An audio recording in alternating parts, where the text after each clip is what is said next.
your unique move is kind of that, right? Kind of narrow it and pull it down a little bit.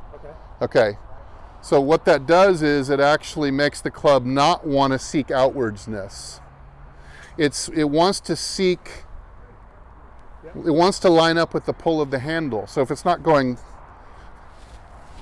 that way, if you were that way, it wants to come around and square up.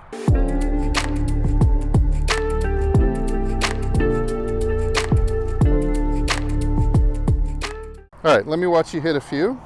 The target is going to be the 125 sign right between the palm trees. Let's grab some data.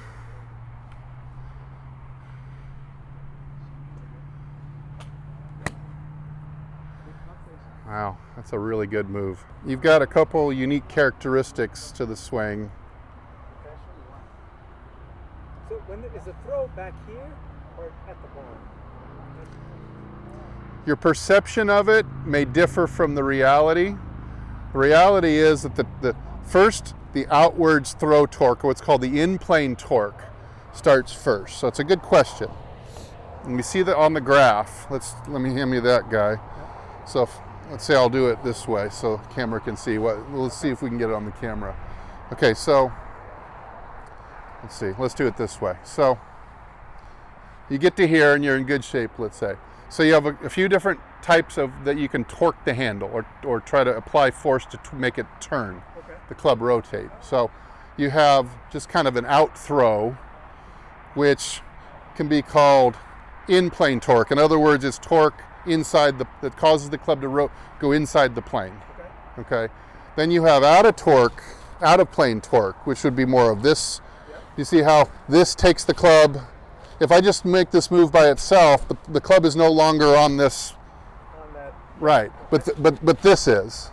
Okay, so those are two different types of torque. Then you have a third one, which is just spin the shaft and make the toe really close very rapidly, right? Okay, so what we know is that the in-plane torque starts to ramp up. Don't confuse ramping up with peaking. Okay, it ramps up. But you do see the beginning of it here, the out throw here. Okay, it probably peaks somewhere around handle at shoulder high, but then that's when the other source of torque starts to ramp up, and this type of torque probably is right about here. Okay, where it peaks. But they both start. In reality, they start right. They start back there. It looks to me like I still see some what we might call negative torque as you start down, which would be I lived there for this move. So it's like a little pulling of the handle naturally wants this to almost continue cocking on the way down, like a Sergio Garcia kind of move. Gives you lots of lag, but it also makes the path of the handle very narrow and makes it hard to catch up, okay, at impact without being kind of having a steep divot. So what I notice in the numbers so far, this one shot anyway, we want to see some more data, but we have a path that's too far into out.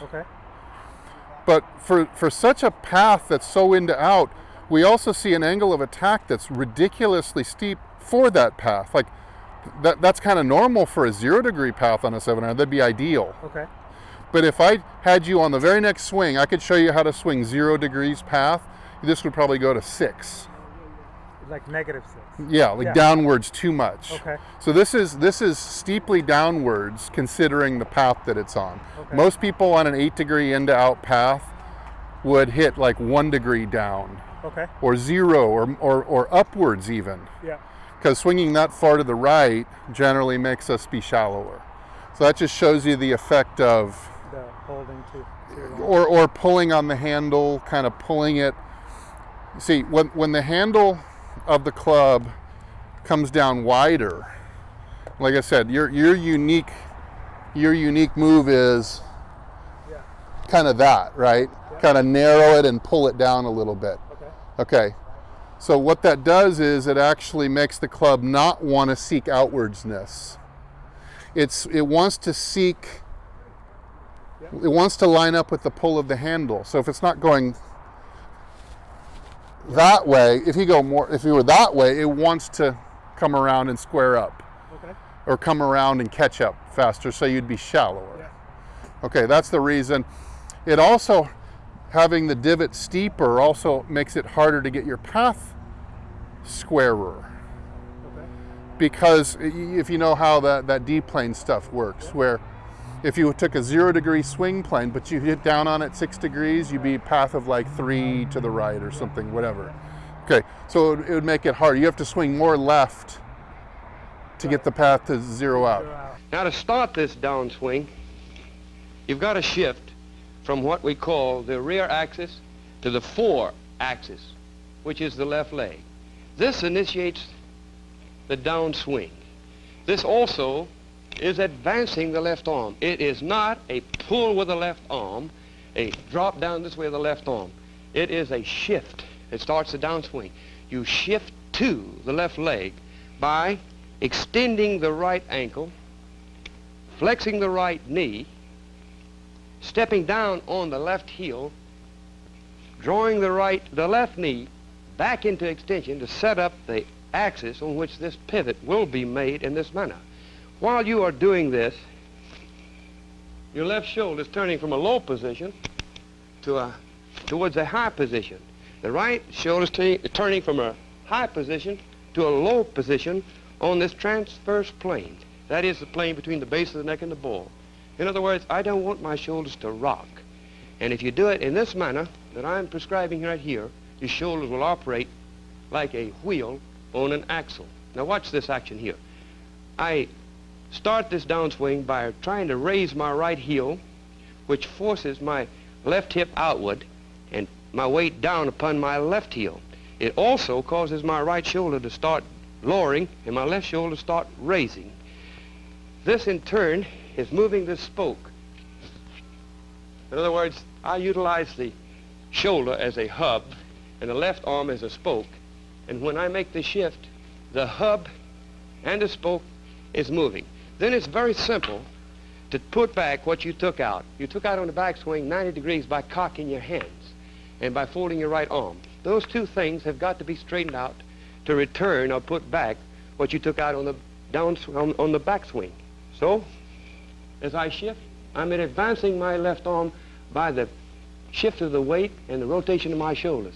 While I'm doing this, I'm going to try to activate the head by the utilization of my hands so that the club shaft and the club head will swing faster than the left arm, and I can catch the left arm by the time the left arm gets in line with the left shoulder and the ball. Everybody say, delay the uncock of the hand. You delay the uncock of the hands, it's like you taking the car 60 miles an hour, go to the stoplight and put on your brakes. You go 333 feet before it stops. You cannot come to here and hit it, it'll knock you right back. You see this? Oh, this is only reacting. My hands are reacting from a stimulus here. As I come down, if I'm going to hit a nail, 20-penny nail, I'm going to come in like this. I'm not going to hit it like this. I'm going to hit it from the elbow to the hand, like that. Because my cock starts here to there. I'm not going to hit a nail this way. You'd never get to it. So it takes a hell of a lot of time for this club head to catch up with this left arm. Look here. There. What you're seeing down here, people take pictures and it look like your hands are like this. It's taking this time because of the movement of your weight off your right hip to your left hip to get in position to make this thing catch up. But I'm starting that club head right here. Just like that. If you started down here, it'll knock you right back there.